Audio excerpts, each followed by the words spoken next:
Bismillahirrahmanirrahim. Assalamualaikum warahmatullahi wabarakatuh.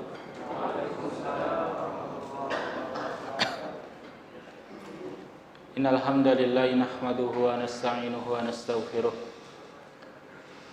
na'udzu billahi min shururi anfusina wa min sayyiati a'malina may yahdihillahu fala mudilla lahu wa may yudlil fala hadiya lahu. Asyhadu an la ilaha illallah wahdahu la syarika lah wa asyhadu anna Muhammadan abduhu wa rasuluhu la nabiyya wa la rasula ba'dah. Qala Allah ta'ala a'udzu billahi minasy syaithanir rajim. Ya ayyuhalladzina amanu taqullaha haqqa tuqatih wa la tamutunna illa wa antum muslimun. Ya ayyuhan nasu taqu rabbakumul ladzi khalaqakum min nafsin wahidah wa khalaqa minha zawjaha wa batha minhuma rijalan katsiran wa nisaa'a wattaqullaha alladzi tasaaluna bihi wal arham innallaha kana 'alaikum raqiba.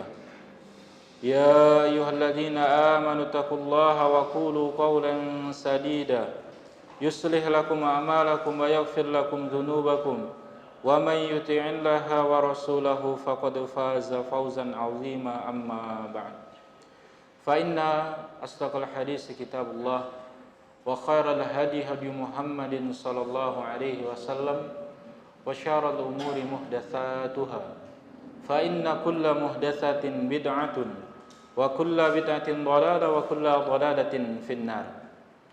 Ma'asyiral ikhwan wal akhwat rahimani wa rahimakumullahu jami'an. Segala puji hanya milik Allah Subhanahu wa taala. Senantiasa kita bersyukur kepada Allah atas segala limpahan taufik sehingga berbagai bentuk kenikmatan yang Allah berikan kepada kita bisa kita rasakan sampai malam hari ini. Terlebih lagi Allah Subhanahu wa taala masih menjaga nikmat Islam, nikmat iman dan juga nikmat ihsan di dalam diri kita masing-masing. Kita memohon kepada Allah agar kita diperkenankan untuk meninggalkan dunia ini dalam keadaan muslim, berserah diri kepada Allah, dalam keadaan husnul khatimah. Karena inilah cita-cita setiap muslim, cita-cita setiap muslimah, mereka meninggalkan dunia yang fana ini dalam keadaan berserah diri kepada Allah Subhanahu wa taala. Maka oleh karena itu, kepada para ikhwan dan juga kepada para akhwat sekalian, lazimkan amal ketaatan, amal soleh, karena seseorang bergantung dengan kebiasaan, bergantung dengan rutinitas yang dia kerjakan sehari-harinya. Kemudian salat dan salam senantiasa kita sanjung agungkan kepada baginda Rasulullah sallallahu alaihi wasallam, kepada seluruh keluarga beliau yang mulia dan juga kepada seluruh para sahabat tabi'in, atba'u tabi'in, dan semoga kita semua istiqomah di atas sunnah Nabi dan juga mati di atas petunjuk beliau sallallahu alaihi wasallam.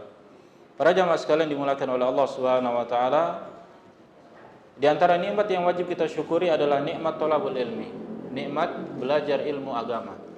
Di antara hikmah dari thalabul ilmi itu tidak hanya mengangkat kebodohan dari dalam diri kita ataupun mengangkat kebodohan dari orang lain. Di antara hikmah dari thalabul ilmi adalah agar seseorang terhindar dari sifat ghulu dan juga tasahul. Di antara hikmah dari belajar ilmu agama, agar seseorang ini terhindar dari sifat ifrat. Ifrat ini persamaan dengan kata ghulu, berlebih-lebihan di dalam bertindak, bersikap, meyakini, memahami. Itu bisa difahami dengan thalabul ilmi, dengan belajar ilmu agama. Kemudian juga dengan ilmu agama, seseorang terhindar dari sifat tafrid, atau yang kalimat yang kita sebutkan sebelumnya, terhindar dari sifat tasahul, meremehkan, bermudah-mudahan. Kita beri contoh jamaah, meminta perlindungan, meminta pertolongan. Orang yang tidak belajar ilmu agama atau orang yang tidak memahami ilmu tauhid dengan benar, maka biasanya dia ada di antara dua kemungkinan. Kemungkinan yang pertama, dia menganggap bahwasanya semua bentuk meminta pertolongan kepada makhluk itu adalah kesyirikan. Kenapa? Karena dia tidak faham, tidak mengerti batasan mana yang diperbolehkan meminta bantuan kepada makhluk dan batasan mana yang itu telah melampaui batas tanpa adanya thalabul ilmi, belajar ilmu agama. Sehingga dia akan bermudah-mudahan menganggap orang berbuat syirik ketika dia lihat ada orang lain meminta pertolongan, meminta perlindungan kepada selain Allah Subhanahu wa taala. Pada sisi yang lain jamaah, ada orang yang bermudah-mudahan dengan gampangnya dia melabelkan kata Islami atau label syar'i, kemudian dia buat sebuah kegiatan, sebuah acara seperti istighosah, isti'anah, ya, atau isti'adzah, tapi di dalamnya dia telah melampaui batas, meminta bantuan, meminta pertolongan, meminta perlindungan, namun telah melampaui batas. Dia lakukan dan ini tidak mungkin dilakukan kecuali hanya Allah Subhanahu wa taala, sehingga dia jatuh dalam perbuatan syirik. Sehingga saudaraku dan saudariku sekalian dimuliakan oleh Allah Subhanahu wa taala, dengan belajar ilmu tauhid, pembahasan tentang tauhid, kita bisa paham mana sikap tafrid, bermudah-mudahan, dan mana itu sikap ifrat, gulu, berlebih-lebihan di dalam perkara agama yang mulia ini. Karena bagaimanapun jamaah, insan yang ideal itu adalah mereka yang memiliki sikap pertengahan. Tidak terlalu berat ke kanan dan juga tidak terlalu berat ke kiri. Karena Ahlussunnah wal Jamaah mereka adalah umat yang mutawassit, mereka yang berada di pertengahan. Baik, pada malam hari ini, bismillah, dengan izin Allah Subhanahu wa taala kita mohon pertolongan Allah. Kita akan lanjutkan kajian rutin kita. Setiap bulannya kita membahas dari kitab Tauhid, Qaulul Mufid, penjelasan tentang poin-poin tauhid yang harus diketahui oleh setiap hamba. Pada bulan yang lalu jamaah, kita telah menjelaskan tentang babun nazar, tentang bab nazar. Bahkan di penghujung sisa waktu dari kajian kita bulan kemarin, sedikit kita singgung tentang isti'adzah, meminta perlindungan atau memohon perlindungan bi ghairillah, meminta perlindungan kepada selain Allah. Malam hari ini kita akan mengulang sedikit tentang bab yang kedua tadi, isti'adzah, dan akan kita sempurnakan pembahasan itu. Bab minasyirki al-isti'adzatu bi ghairillah. Bab termasuk perbuatan syirik beristi'adzah kepada selain Allah. Jadi termasuk perbuatan syirik yang dibenci oleh Allah Subhanahu wa taala dan dilarang dilakukan oleh agama kita adalah isti'adzah kepada selain Allah. Kemudian penulis membawakan sebuah ayat di dalam surat Jin ayat yang ke-6. Wa qauluhu ta'ala wa annahu kana rijalun minal insi ya'udzuna birijalin minal jinni fazaduhum rahaqa. Syarahnya dari matan ini jamaah, yang pertama adalah minasyirki min littab'id, termasuk perbuatan syirik. Wa hadhihi tarjamatu laysat ala itlaqiha. Judul ini tidak bisa difahami secara mutlak. Li'annahu idza isti'adza bi syakhsin bima yaqdar alaihi fa innahu jaizun kal isti'anah. Karena jamaah, kata Syekh pensyarah, tidak semua bentuk isti'adzah itu kepada selain Allah ini dikatakan perbuatan syirik. Makna isti'adzah itu adalah memohon perlindungan. Ada waktunya kita diperbolehkan memohon perlindungan kepada selain Allah. Namun dalam batasan meminta perlindungan yang itu juga mampu dilakukan oleh makhluk-makhluknya Allah. Misalkan kita meminta perlindungan kepada suatu penguasa, meminta perlindungan kepada pemerintah, maka ini diperbolehkan. Kenapa? Karena penguasa dan pemerintah tadi atau pemimpin tadi memiliki kemampuan untuk memberikan perlindungan. Yang tidak benar adalah kita meminta perlindungan dari sesuatu dan sesuatu ini tidak bisa dijauhkan kecuali atas izin Allah Subhanahu wa taala, maka ini tidak boleh dilakukan. Contoh yang sederhana yang lain seperti ini jamaah. Ketika ada seorang yang akan tenggelam, kemudian dia melihat ada orang yang berjalan di sisi sungai. Kemudian dia akan teriak-teriak memanggil, meminta bantuan agar orang yang berjalan ini memberikan pertolongan kepada orang yang akan tenggelam ini. Kira-kira boleh tidak jamaah minta bantuan sama orang yang berjalan ini? Syirik tidak kira-kira? Tidak syirik. Kenapa? Karena kemampuan untuk berenang, kemampuan untuk menyelamatkan ini ada di makhluk-makhluknya Allah. Meskipun secara mutlak, iya benar semuanya itu atas izin Allah Subhanahu wa taala. Meskipun orang yang berjalan ini nanti hasilnya entah dia bisa berenang ataupun tidak bisa berenang, tapi meminta pertolongan dengan orang yang berjalan ini tidak termasuk perbuatan syirik. Karena pada sifatnya, pada tabiatnya, orang ini mampu memberikan bantuan kepada orang tersebut. Tetapi kalau meminta perlindungan dari sesuatu yang itu mustahil dikerjakan oleh makhluk, mustahil dikerjakan oleh seorang manusia, maka ini tidak boleh untuk dilakukan, tidak boleh untuk dikerjakan, tapi hanya meminta perlindungan kepada Allah Subhanahu wa taala. Antum simak dalam surat Al-A'raf ayat ke-200.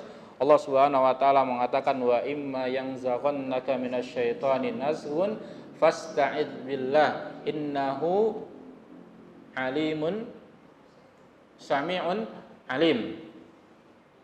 Ketika Allah Subhanahu wa taala mengatakan apabila datang godaan kepada kalian, godaan syaitan mendatangi kalian, maka mintalah perlindungan kepada Allah.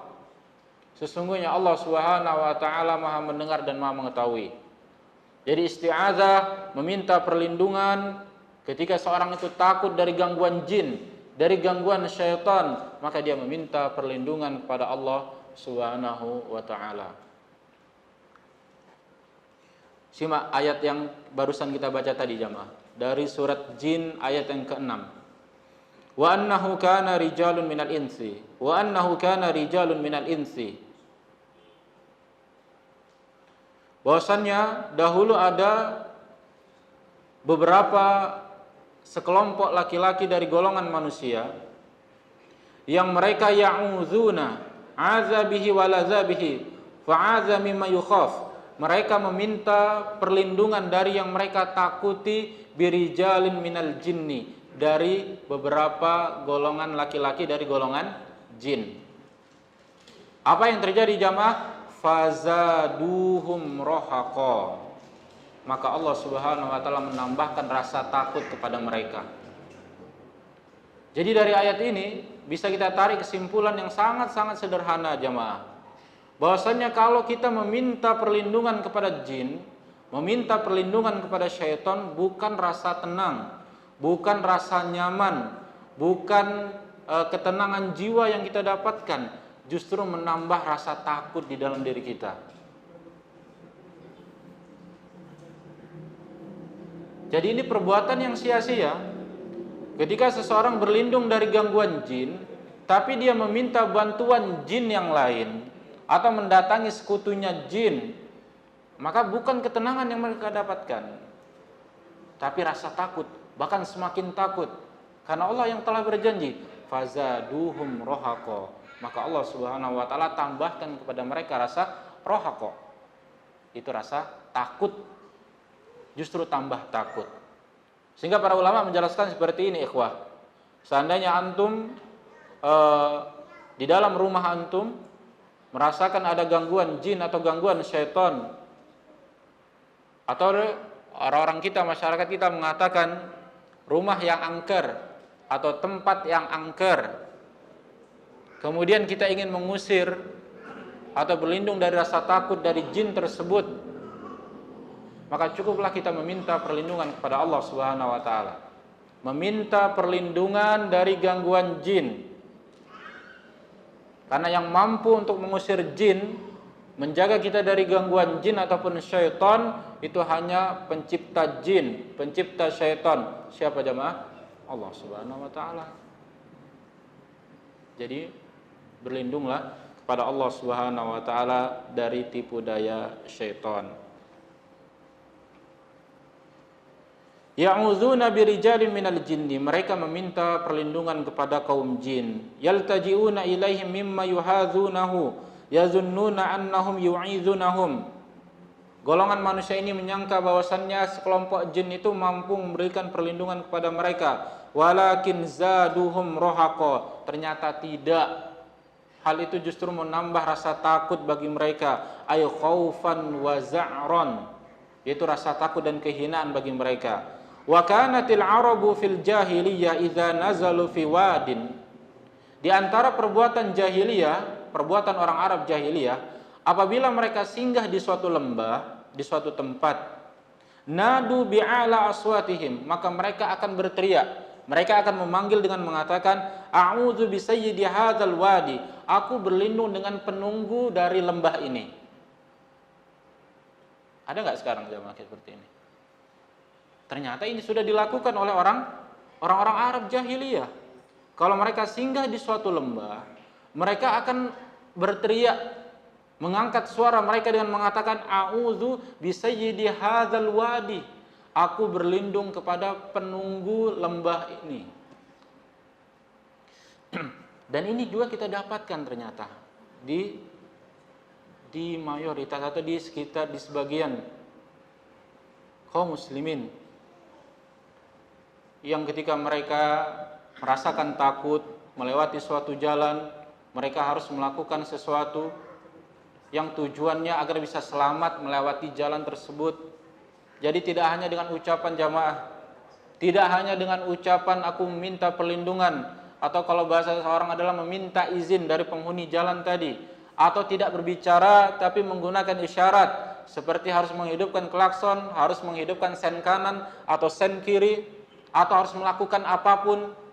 Intinya adalah kalau dilakukan tujuannya untuk meminta keselamatan dari jalan yang ingin dia lewati, ini adalah bentuk kesyirikan dan ini tidak boleh dilakukan. Ingat, kita ini muslim, kita ini mulia. Kita mulia dengan agama Islam. Maka muliakan diri kita, jangan hinakan diri kita di hadapan syaitan, di hadapan jin. Allah yang perintahkan kita. Kalau kita merasakan takut dari mereka, gangguan mereka, maka kita meminta perlindungan kepada Allah Subhanahu wa taala. Bolehkah kita takut dari gangguan jin jamaah? Boleh. Takut ini adalah khauf tabi'i, perasaan takut yang normal, tabiat manusia, merasakan takut dari gangguan jin. Atau seandainya dia merasakan takut dari gambaran-gambaran atau penampakan-penampakan yang ada di hadapannya. Karena memang atas izin Allah Subhanahu wa taala, jin, bangsa jin ini bisa tasawur. Maksudnya apa ya? Bisa merubah penampilan, penampakan, bisa merubah wujudnya menjadi manusia dan mencelakai manusia yang lain.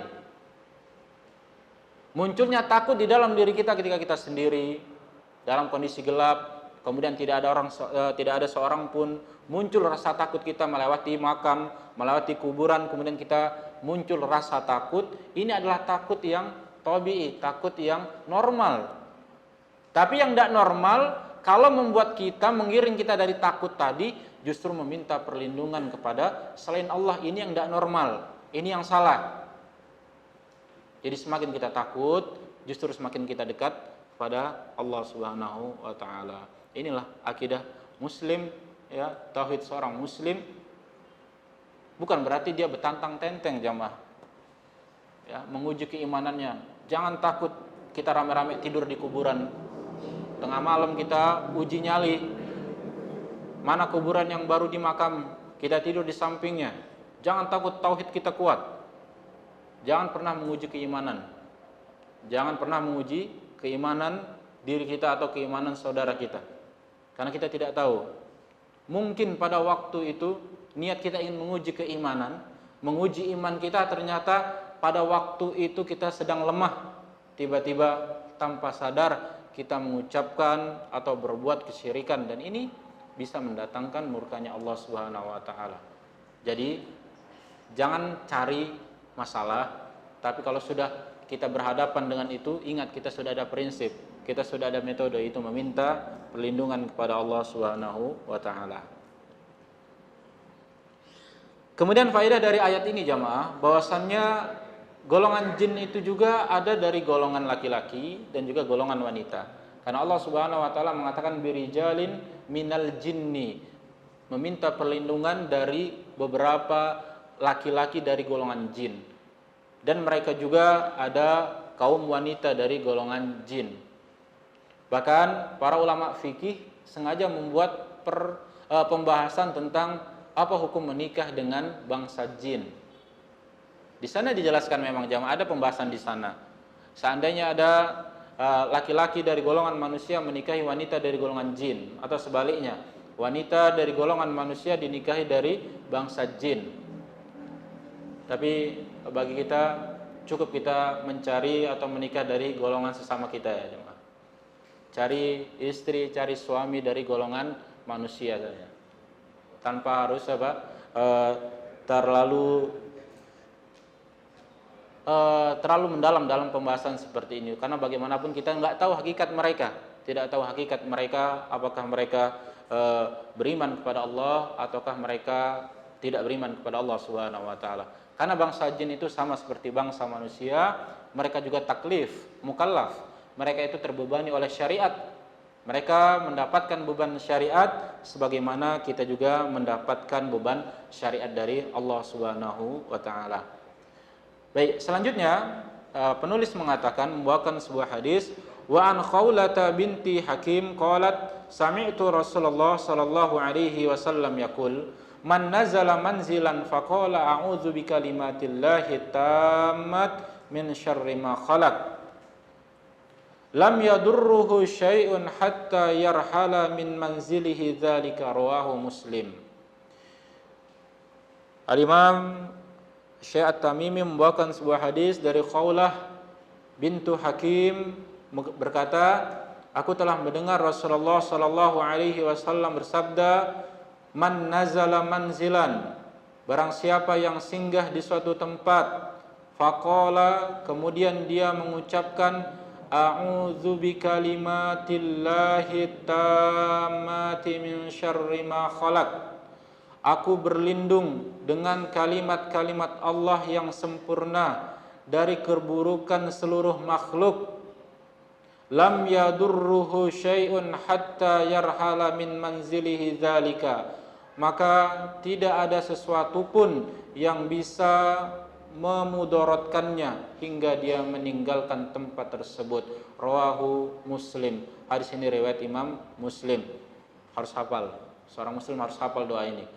Ini termasuk bentuk isti'adzah. A'udzu bikalimatillahi tammah min syarri ma khalaq. Harus dihafal jamaah. Karena ini meminta perlindungan kepada Allah Subhanahu wa taala.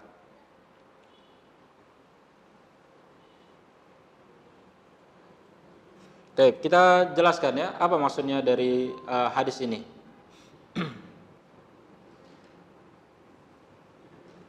A'udzu artinya kita meminta perlindungan. Bimana at-taji wa a'tasim, aku berpegang teguh. At-tamah ya, dengan kalimat-kalimat Allah yang sempurna. Maksudnya adalah as-sidqu bil akhbar. Maksudnya kita membenarkan semua kabar yang datang dari Allah, al-'adalu fil ahkam, dan juga mengerjakan hukum-hukum Allah Subhanahu wa taala. Aku berlindung kepada Allah dengan kalimat-kalimat Allah yang sempurna, min syarri ma khalaq, dari keburukan ma khalaqa, apa-apa yang telah Allah ciptakan. Apa maksudnya ini jamaah? Min syarril ladzi khuliqa, dari setiap keburukan yang telah Allah ciptakan. Li'annallaha khalaqa kulla syai'in al-khaira wa syarra. Karena Allah Subhanahu wa taala telah menciptakan dua hal, menciptakan yang baik dan menciptakan yang buruk. Walakinna syarra la yunsab ilaihi, tapi harus dicatat poin yang penting, Tidak boleh menisbatkan bentuk keburukan kepada Allah Subhanahu wa taala. Allah menciptakan kekufuran, Allah menciptakan kemaksiatan, Allah menciptakan jin, iblis, tapi tidak boleh menisbatkan keburukan ini kepada Allah Subhanahu wa taala. Maksudnya seperti apa? Adanya kekufuran ini, misalkan orang melegalkan kekufuran, melegalkan kemaksiatan dengan mengatakan ini kan maunya Allah. Nah, ini tidak boleh. Berarti dia menisbatkan keburukan kepada Allah Subhanahu wa taala. Memang benar Allah yang menciptakan ini semua. Allah yang menciptakan pencuri, Allah yang menciptakan koruptor, Allah yang menciptakan orang-orang yang berbuat maksiat. Tapi tidak boleh keadaan seperti ini kita nisbatkan kepada Allah Subhanahu wa taala. Karena Allah Subhanahu wa taala telah dengan rahmatnya, dengan kasih sayangnya kepada kita, telah mengutus para rasul, telah menurunkan berbagai kitab, dan juga telah mengajarkan kita ilmu. Maka inilah fungsi akal kita untuk mempelajari ilmu agamanya Allah tadi. Lianna khalqa syarri li hikmah. Karena Allah Subhanahu wa taala menciptakan keburukan itu pasti ada hikmah di dalamnya. Allah menciptakan jin. Allah menakdirkan Abu Lahab menjadi orang yang kafir, Abu Jahal menjadi kafir. Ini tentu ada hikmah bagi kita semua. Di antara hikmahnya adalah menjadi sebagai contoh keburukan. Jangan sampai kita mencontoh yang buruk tadi.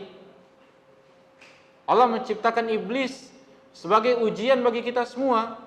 Dan tidak boleh menyalahkan Allah. Ya Allah, kenapa engkau ciptakan iblis? Ya Allah, kenapa engkau ciptakan, mengapa engkau menakdirkan Fir'aun mati dalam keadaan kafir? Tidak boleh kita bertanya seperti itu. Karena Allah Subhanahu wa taala tidak ditanya dengan apa-apa yang Allah kerjakan, namun kita yang akan ditanya dengan apa-apa yang kita lakukan. Fa'ada bihadhil hikmah khairan fakana khairan. Wa ala hadza naqul, maka oleh karena itu ikhwah, asyarru laisa fi fi'lillah. Keburukan itu bukan dalam perbuatan Allah.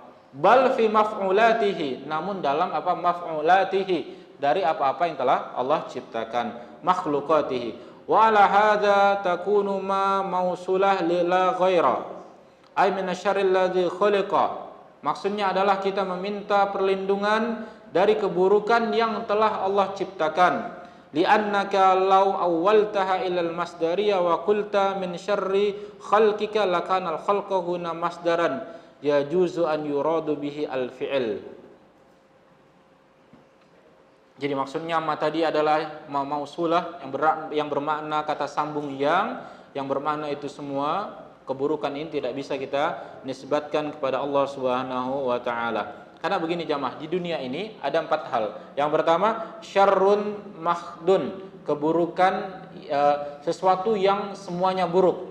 100% buruk. Kannari wa iblis, seperti neraka dan iblis. Ini 100% pasti buruk, tidak ada kebaikan di dalamnya. Bi'tibari zatihima, ini kalau ditinjau dari zat penciptaan iblis. Iblis tidak ada kebaikan sama sekali.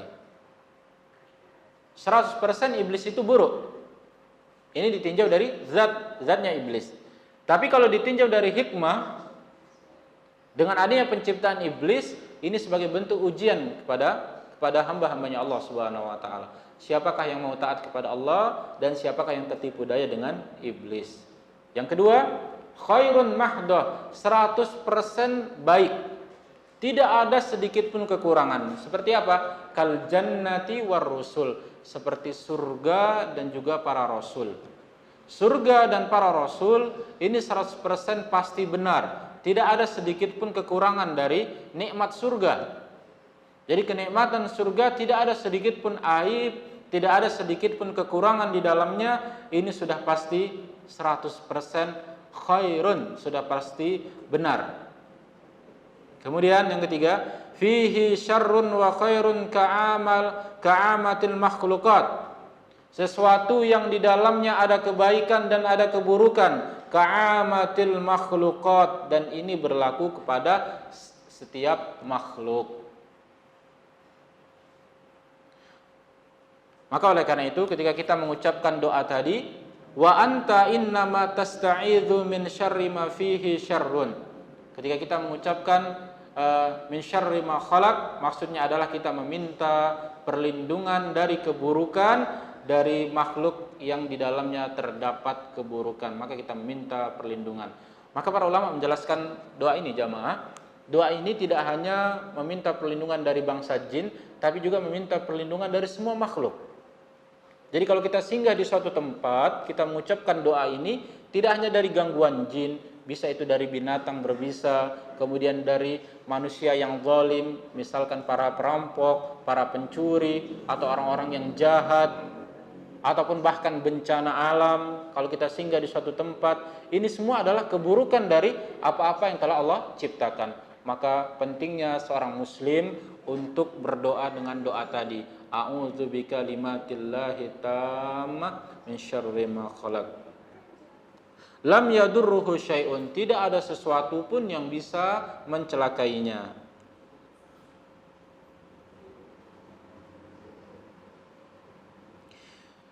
Minal asbabi syar'iyyati idza fa'alta wa lam yahsul al musabbab falaysa dzalika li khalal fis sabab.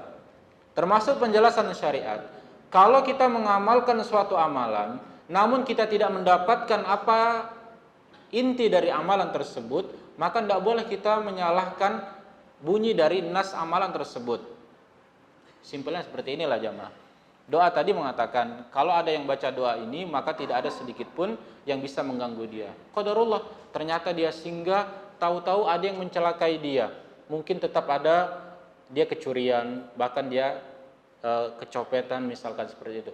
Kemudian dengan serta-merta dia mengatakan, oh ternyata hadis tadi hadisnya tidak manjur, amalannya tidak benar. Buktinya orang ini masih celaka.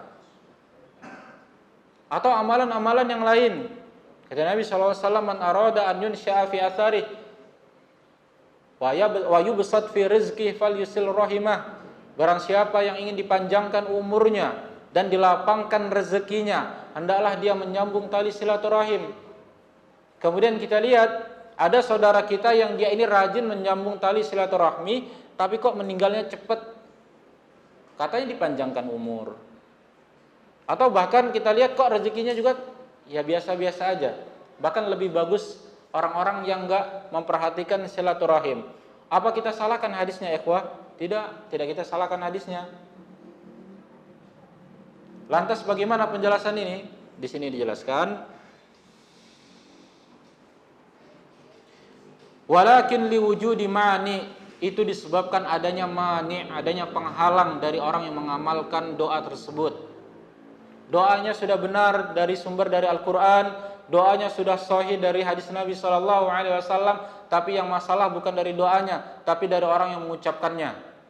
Ada masalah dari orang yang mengamalkannya. Apa contohnya? Mungkin sudah terlalu banyak maksiat yang dia lakukan, sudah terlalu banyak dosa yang dia kerjakan, sehingga hadis ataupun ayat yang mutawatir tadi ternyata tidak berpengaruh dengan yang dia ucapkan tadi. Ini mani namanya, ini penghalang.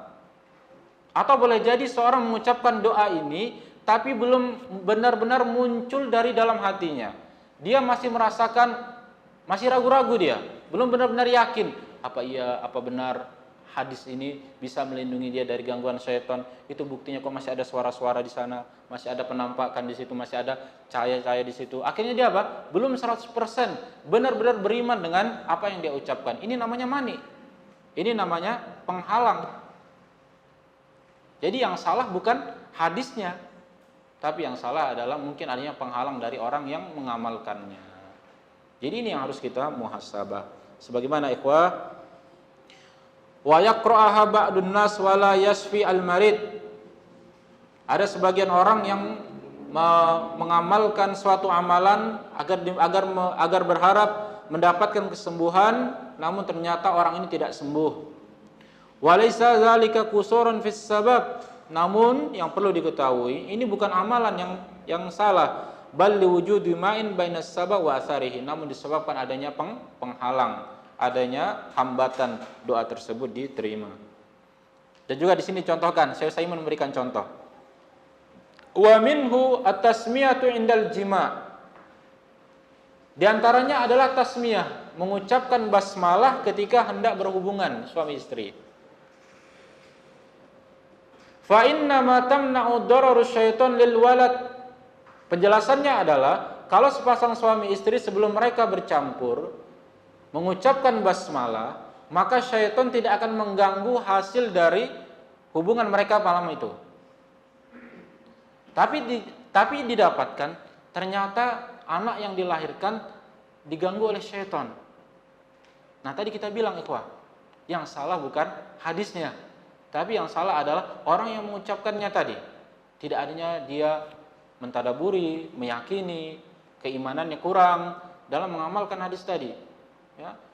Jadi bisa kita simpulkan Al-Quran dan hadis yang sahih ini tidak ada kekurangan di dalamnya, tidak ada yang salah, tapi yang harus dimuhasabah adalah diri kita yang melakukannya. Ini yang harus kita introspeksi diri, muhasabah diri.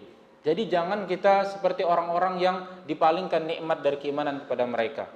Ketika mereka mengamalkan suatu amalan, ternyata amalannya tidak dikabulkan oleh Allah, mereka mengotak-ngatik hadis tadi dengan mengatakan, oh hadis ini ada cacatnya, buktinya nggak berpengaruh dengan orang yang mengamalkan. Nah ini salah. Ya, jadi yang salah adalah orangnya tadi. Maka harus muhasabah diri tadi.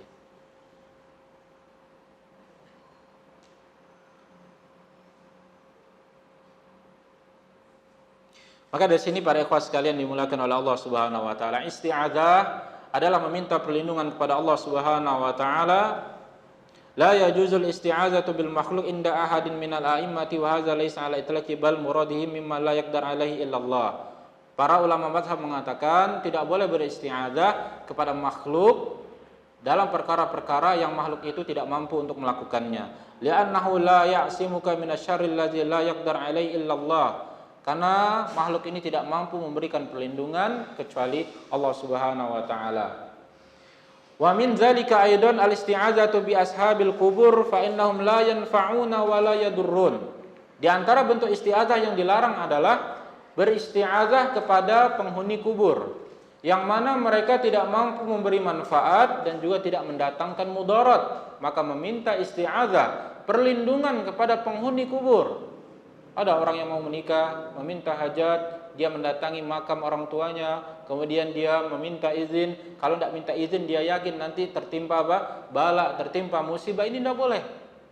Karena mayit yang ada di dalam kubur tidak bisa sedikit pun memberi manfaat dan juga tidak sedikit pun mampu memberikan mudarat, keburukan.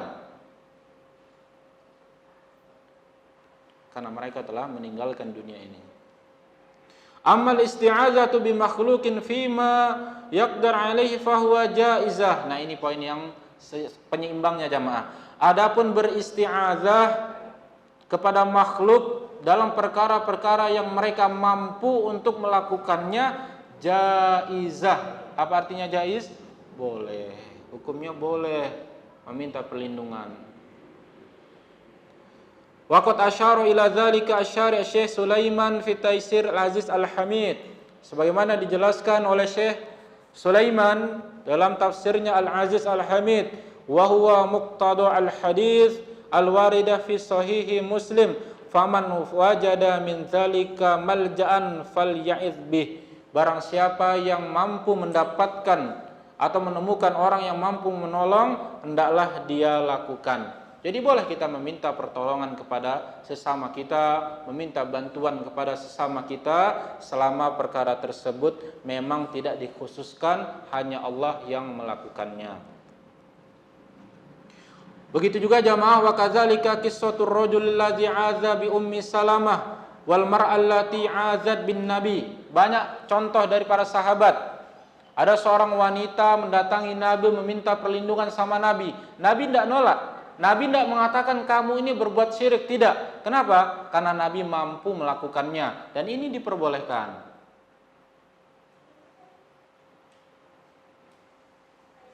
Dan juga contoh-contoh yang lain, ya. Jadi lakin ta'liqul qalbi bil makhluq la syakka annahu minasyirki. Tapi yang harus dijaga adalah hati kita. Hati kita. Minta bantuan sama teman, minta perlindungan sama teman, tapi hakikat hati kita tetap yang mengabulkan perlindungan tadi adalah Allah Subhanahu wa taala, tapi melalui wasilah teman kita tadi. Kebetulan teman kita punya power, kebetulan teman kita punya pengaruh sehingga dia bisa memberikan perlindungan. Tapi berhasilnya dia memberikan perlindungan, ini Allah yang menentukan. Maka hati kita tetap harus bertawakal kepada Allah Subhanahu wa taala. Jadi para ikhwah sekalian dan akhwat yang dimulakan oleh Allah Subhanahu wa taala, ini pentingnya kita tentang isti'adzah. Jadi amalkan ini tentang isti'adzah ini. Ketika kita muncul rasa takut di dalam diri kita dari gangguan jin, dari makhluk-makhluk yang lain, maka asalnya kita meminta perlindungan kepada Allah, kemudian diizinkan kita meminta perlindungan kepada makhluk dalam perkara-perkara yang itu memang mereka mampu untuk melakukan dan mereka memang memiliki kemampuan, bukan menjadi kekhususan Allah Subhanahu wa taala. Bahkan para ulama memberikan syarat juga, orang yang dimintai pertolongan, dimintai bantuan mendengar dan dia hadir di hadapan orang yang meminta pertolongan. Jadi seandainya meminta pertolongan dengan sesuatu yang bisa dilakukan makhluk, tapi makhluk ini berada di tempat yang jauh, dia tidak mendengar, tapi seolah-olah kalau disebut namanya 3 kali, 7 kali, 10 kali, 40 kali, seolah-olah orang yang jauh itu bisa memberikan bantuan. Nah, perantara menyampaikan ucapan ini kepada yang jauh, ini kan di luar akal kita jamaah, di luar akal kita. Jadi seolah-olah meyakini yang jauh itu bisa mendengar, maka ini bisa jadi apa? Jatuh dalam perbuatan syirik, maka ini tidak boleh. Ya kalau berhadapan seperti ini, maka ini boleh. Ya. Jadi benar-benar itu memang bisa dilakukan oleh makhluk. Dan kita masukkan di dalamnya jamaah sebelum kita tutup kajian kita ini, yaitu tentang istighosah. Istighosah itu dibenarkan. Itu termasuk ajaran dari Nabi Shallallahu Alaihi Wasallam.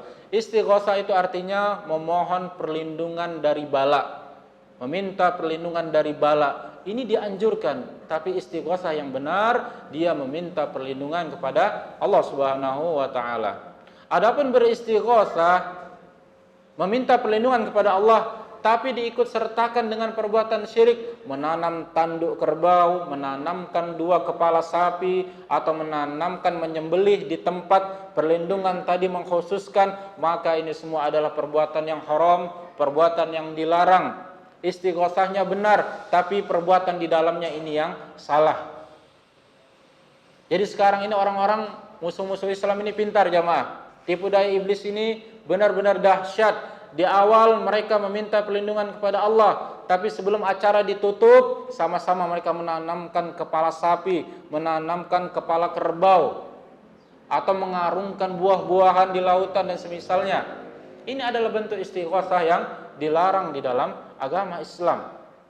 Ingat, yang dilihat itu adalah keyakinan. Meskipun yang dikorbankan itu sedikit, tapi kalau diyakini ini bisa mendatangkan manfaat dan itu syirik, maka ini bisa berbahaya.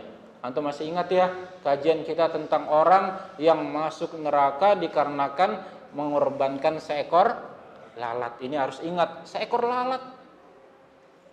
Tidak ada yang mau beli seekor lalat, tapi gara-gara dia bunuh lalat dengan yakin bisa selamat sebagai bentuk persembahan kepada selain Allah, membuat dia jatuh dalam nerakanya Allah. Jadi hati-hati.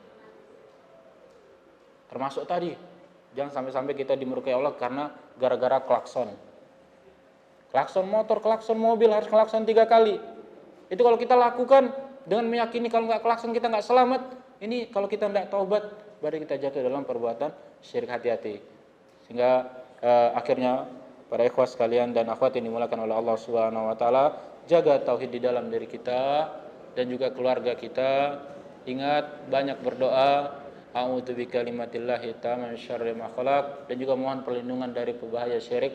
Allahumma inni a'udzubika an usyrika bika wa ana a'lam wa astaghfiruka lima la a'lam. Ya Allah, aku berlindung kepadamu dari sesuatu kesyirikan yang aku ketahui, dan aku minta ampunan kepadamu dari perbuatan syirik yang tidak aku ketahui. Nah, para ikhwah dan akhwat yang dimuliakan oleh Allah Subhanahu wa taala, inilah kajian kita malam hari ini. Mungkin materi sampai di sini tentang isti'adzah dan istighosah. Isya 5 menit lagi, masih ada 5 menit. Sesi apa ini? Ada diskusi kita? Silakan Pak.